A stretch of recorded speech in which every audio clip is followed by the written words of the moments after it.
Episode 1 in Throes of Increasing Wonder.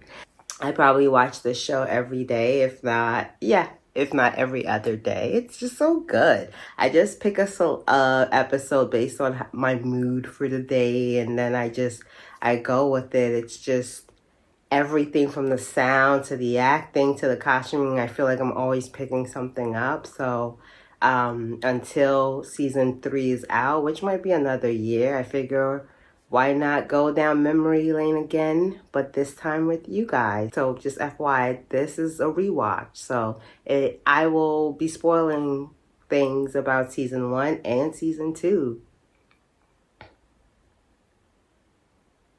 Yo, deadass, the first time I watched this, I thought this whole Daniel Malloy masterclass thing was like a commercial. I was like, ew, AMC, why you showing me a commercial, you bum ass bitch? But then I fast forwarded and then I had to like when I realized it's part of the show. I'm gonna be pausing when I know this shit. But they mixed his actual pictures from when Eric Bogosian was a young actor, and then they used the actor, baby Eric, his pictures as well, and they mixed it in there. That's kind of cool. And there he is looking like a bum on the couch. School thing.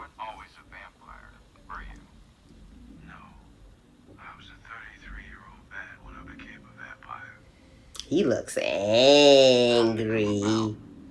I never noticed how angry he looked in this scene listening to the tapes. And this shot is just gorgeous.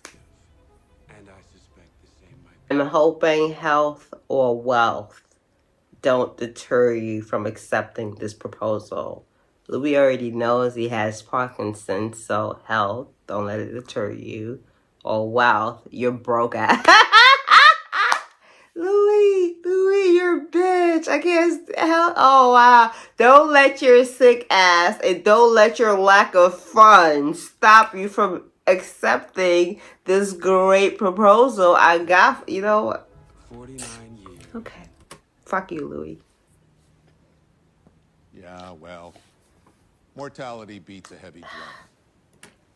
Pause. And then this is our introduction to Jacob Anderson as Louis the Point Duloc. We see his eyes first, it's zoomed in, and the camera slowly pans out, and it's wow, Game of Thrones wasted this character. I am now glad that show ended, because the audacity for that show to continue doing nothing with Grey Worm, doing nothing with Jacob Anderson, fuck you, D&D. That you guys were right. Everyone was tired. That's what they said. No, that's not what they said. That's what the actor who played Jon Snow, I can't remember his name right now, but he was just look, everyone was tired, and I feel that in my soul, because it'll be the end of a 5-day week, and I'm wrap it up, guys. Call it. I'm done. So this will also be, in addition to this being a spoiler rewatch type show, it's also going to be me thirsting over Jacob Anderson and Sam Reed infinitely, if not the entire cast, if you haven't gotten that vibe yet. Remember, by the way, your book makes no mention of our prior meeting. Gritty memoir. My doctor, no, I'm and sick. there goes Amon's bitch ass in the corner. Okay, let me pause. Let me get this off my chest. Out there. Where's your coffin? So, you and your boyfriend just decided we're gonna play pretend. I know the artistry in Armand runs deep. He was in, a cult, true improv show for centuries. I get it, but, why was then acting in 20, it runs that deep. You were Louis, I'm gonna pretend to be our, butler Rashid, and you're gonna pretend you don't know me. How kinky is that? What was the pre-conversation? What was the pre-conversation? By the way, I hate him on. I love Assad. I love the actor. I think he is 20 out of 10. But I hate Armand so much. Let's go back.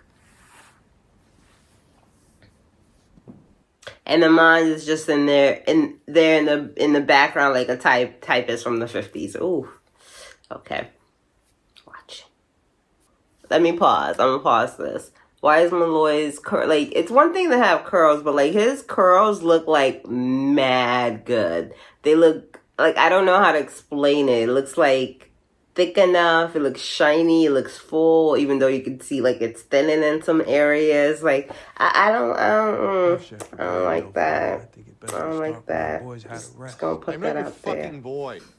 When our boys had a rest. Oh, yay, we're back in New Orleans. I love it. Horse-drawn carriages, racism, and street food. Ah, smell it.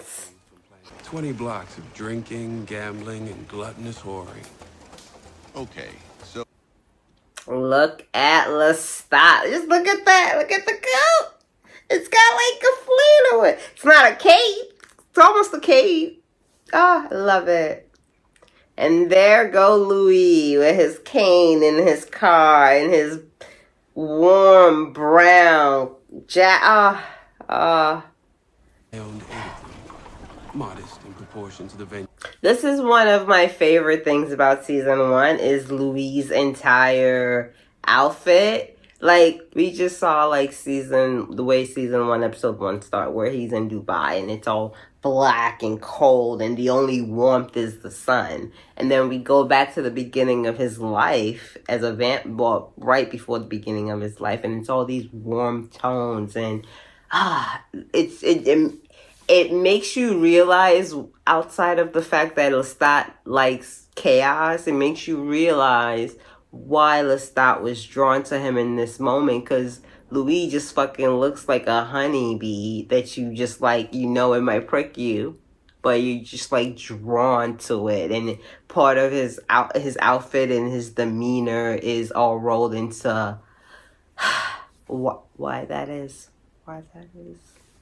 Damn, Doris, you gonna lose your good leg running out like that. Just to do that. Honey, now a minute ago I was his love.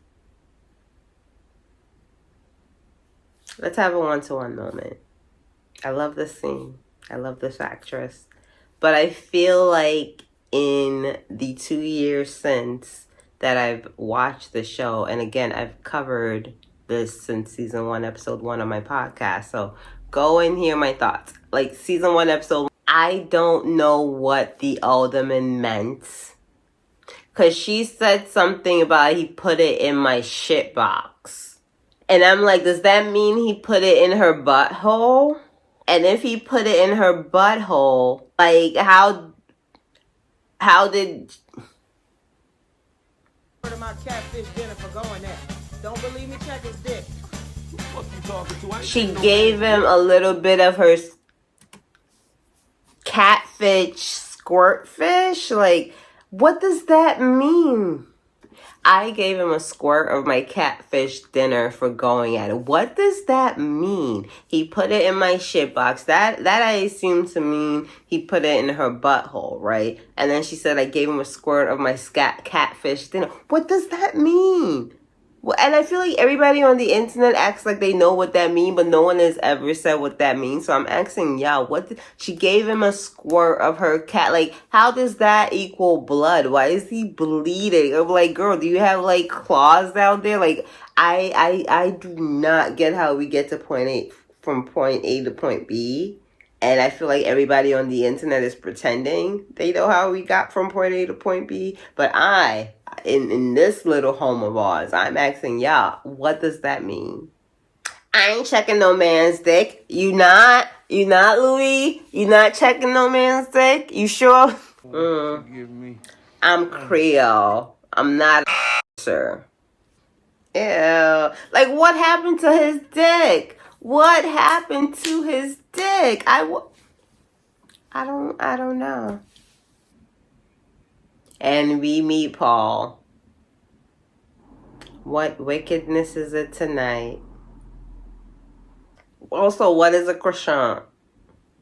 Like a crab? Maybe like a small crab? But this dynamic, because that's his brother. Did I want to pull a knife on my brother? No. But as I alluded to before, you couldn't look weak on Liberty. And there goes this fuck ass. There goes this fuck ass Lestat being all that, Why are you addicted to chaos, Lestat? You saw that happening on the street, and instead of sidestepping, you were like, I'm intrigued. But outside of that, I just want to talk about our introduction to Paul. I think this actor is fantastic. I wish he had been around for more than episode 1, but execution of his role, of his character in just one episode, and that execution being a memory that haunts us through season 1 to season 2, and informs us of who Louis' character is. Oh my gosh, I think it's excellent. You hear that, Mother? He's made you a madam. Not fuss on the particulars. Mornings with my family followed a pattern that year. My mother consumed us. Yeah, and we see this introduction to Louis' family, and it's the most wholesome thing in existence. Also, Louis a bitch because his mom is a bitch. Their mouth is the same. We don't talk about that enough. We're like, oh my God, Louis so mean. Like, have you met his mother? Have you met his passive-aggressive side mouthy mother? It's a wonderful encapsulation of everything that is right with Louis' life right now. And I'm sure what he would wish his life would have looked like forever if he stayed human. Our daily stroll to St. Augustine. Louis don't care about church, but our daily stroll to St. Augustine was for him and his brother a moment I'm so sad how Paul ends up. Like, Louis stays up all night running his little prostitution houses, comes home by dawn to go on a daily walk with his brother to this church. Like, come on. Miss